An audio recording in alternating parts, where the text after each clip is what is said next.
Hey everybody, and welcome back to E&W Farms. Today we're going to be working on the Swinger 3000 rubber tired loader.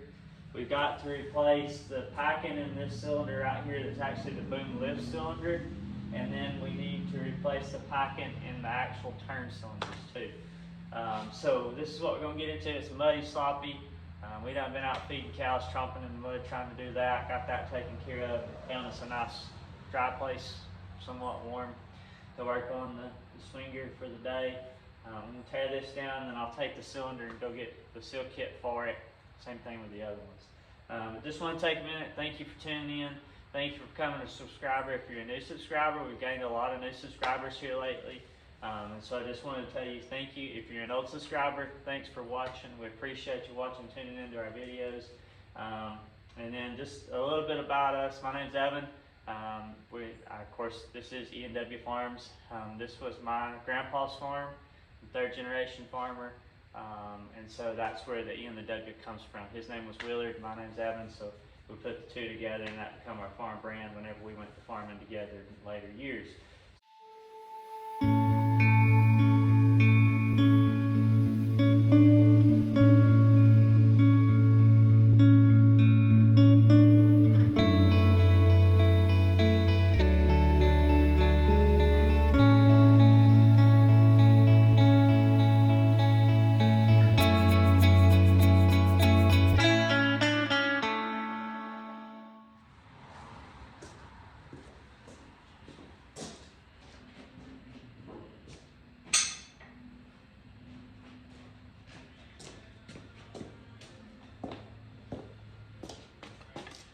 I think we got a big enough wrench now.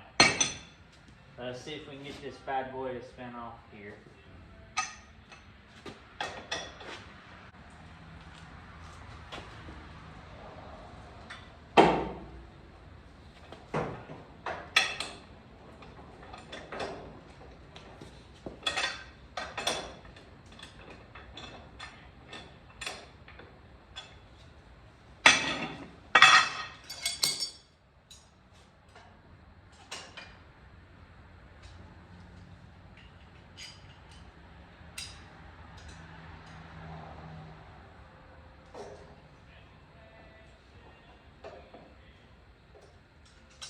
You just catch pan.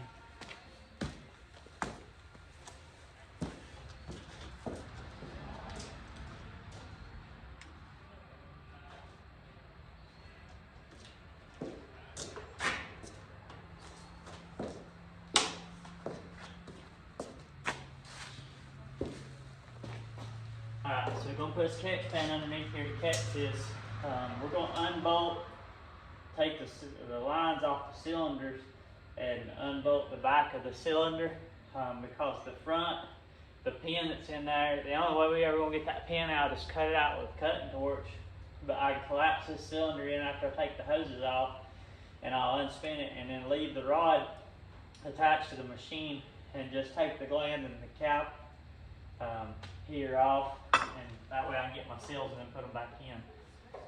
Like I said, this machine loaded fertilizer its whole entire life. And so the front end of it's rusted up pretty bad, but they can keep it washed off, so it'd just be easier to do that.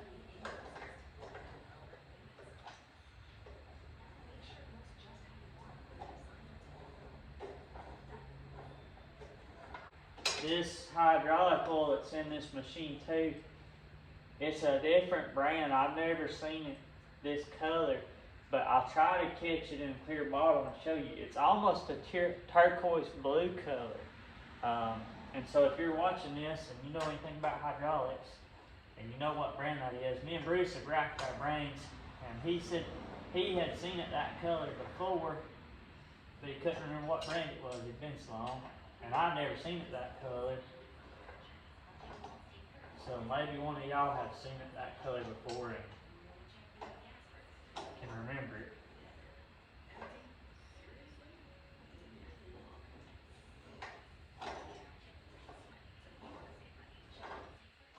Because I got a hose that's on the tank that if you go back in the first videos of this machine, you'll see I showed you, and it's progressively got worse at leaking, so I'm going to have to fix it before we go try to use the machine just a whole lot.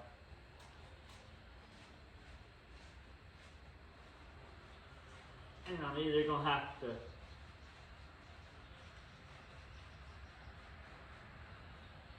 change all the fluid. I can get some cut kitchen.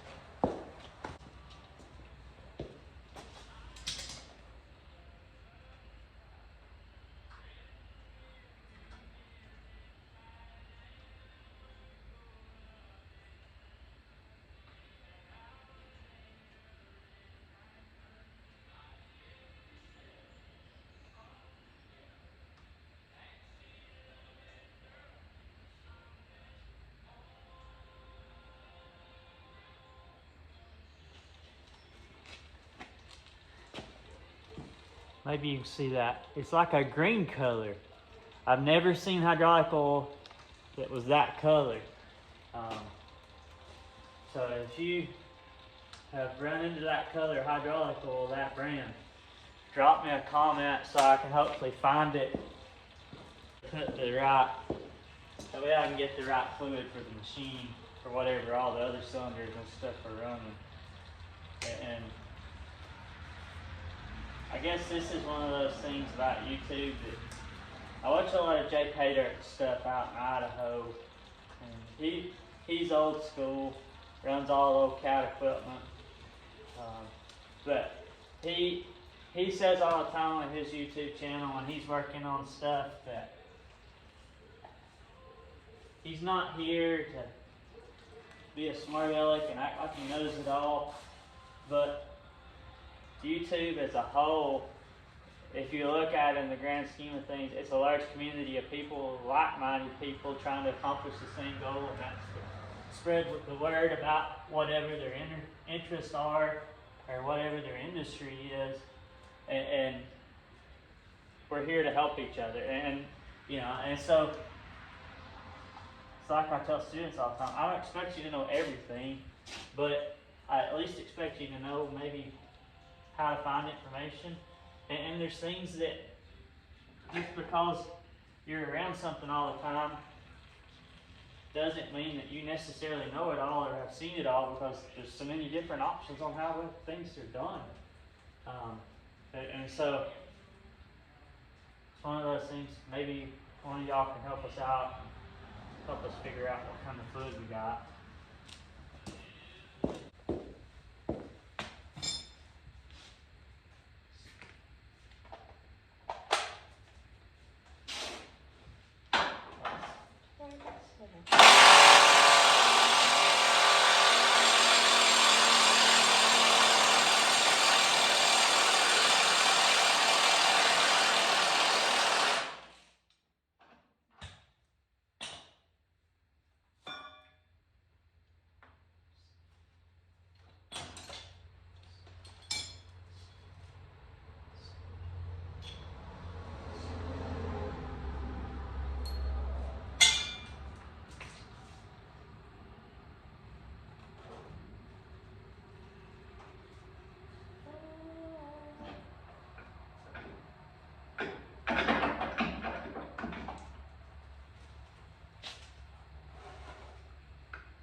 Just for reference, O-ring goes to the rod, not the duct side.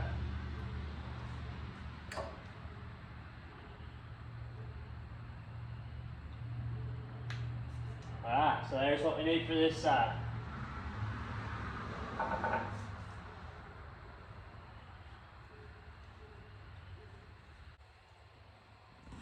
Maybe you'll be able to see it right there. There's a nick in that rod.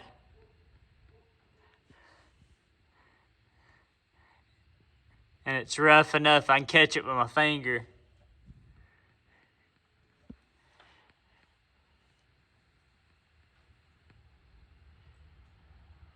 It's right there in the chrome. We'll take a red Scotch-Brite pad on a die grinder, see if we can smooth it up some.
Well, I won't have to worry about my boot leaking for a while.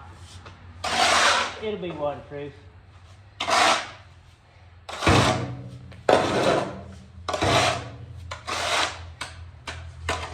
Bruce, y'all left too early. Should have stayed, you could see me not wash the oil all over my own foot.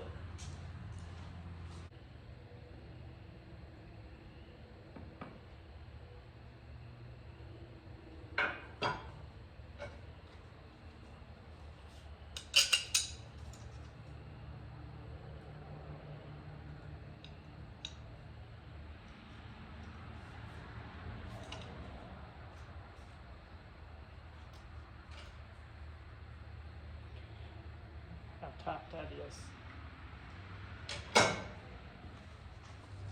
Wonder what size it is. What size right there? 2 1/4. Oh, Lord. This might get interesting.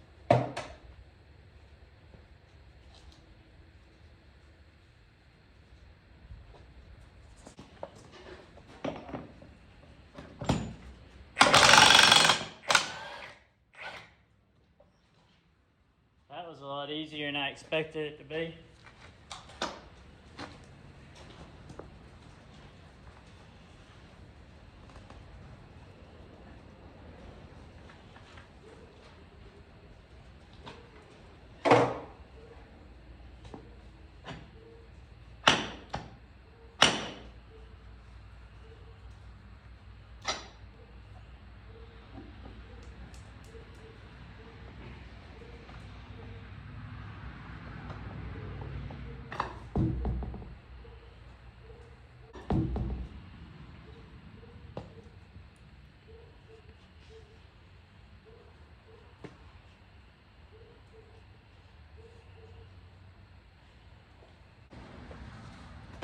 Alright, this is going to be a mess again.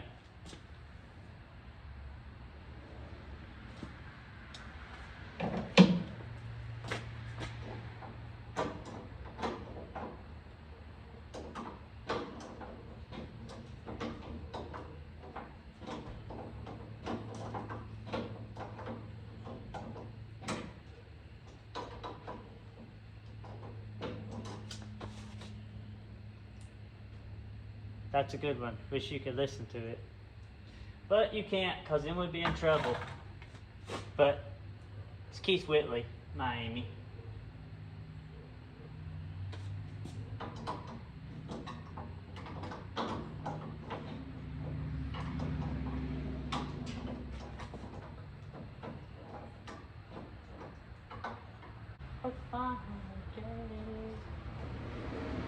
giant way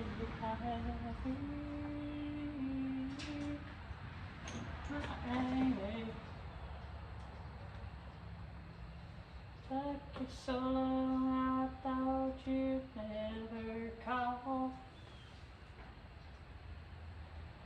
My Amy, oh my Amy, my Amy, my Amy loves me after all. Alright, so that got all the cylinders tore apart, or at least enough of them tore apart I can get parts for the ones that we need. I got the line off the back that comes from the cooler to the reservoir that needs to be replaced. It's got a hole in it. I'm gonna try to see if they got something different that they can use besides a true hydraulic hose. That side of the system really has no pressure. It's more or less just return flow from the cooler. And so what's happening is that hose is so large in diameter and it's so stiff because it is so large. It has to have a wire in it that keeps it from collapsing more or less whenever you close the door. But it's so stiff it won't bend, and it's actually sitting in there and bending up and touching the machine and rubbing on the machine from the vibration of the machine. But it may be one of them deals, we may be able to replace it. We may never have any more problem with it. Like I said, we bought this machine as a test to see if it was going to work and do what we needed to. I would love to update to like a 906 H or H2 or a 908 H or H2 cat, but I just couldn't spend $70,000 on a brand new one, or practically a new one, to go out and see if this was even going to work. But either way, that's got our cylinders tore apart. I had to get Bruce and Bruce, the other Bruce Squared, as I refer to them when they're together. They come down and help me bust that boom cylinder apart. Neither one of them won't be on camera, so we didn't film none of that. But we wound up having to put a 4-foot pipe wrench and about 8 more foot of pipe on it to make it come off. It will not go back together that tight, but that's the way it was coming apart. But they ran down and helped me do that. And then I finished getting it apart where we could get the nut and stuff off of it. So hopefully they'll have packing kits for me and I can get them back together tomorrow, or for a video tomorrow, or maybe Saturday morning. So your video for Saturday, maybe Saturday night like tonight's was. Sorry about not having something out this morning, but I had Bruce one. His church has a men's meeting on Monday night, so I had that this week. And then my local cattlemen's meeting is second Tuesday each month, and so I went to that Tuesday night after work. So, and then last night I got a little bit of a head cold, so I just didn't feel like doing nothing after coming home from work. But either way, this is what we got into today. By Saturday we'll try to have it back together. So we'll see y'all Saturday. Thank you.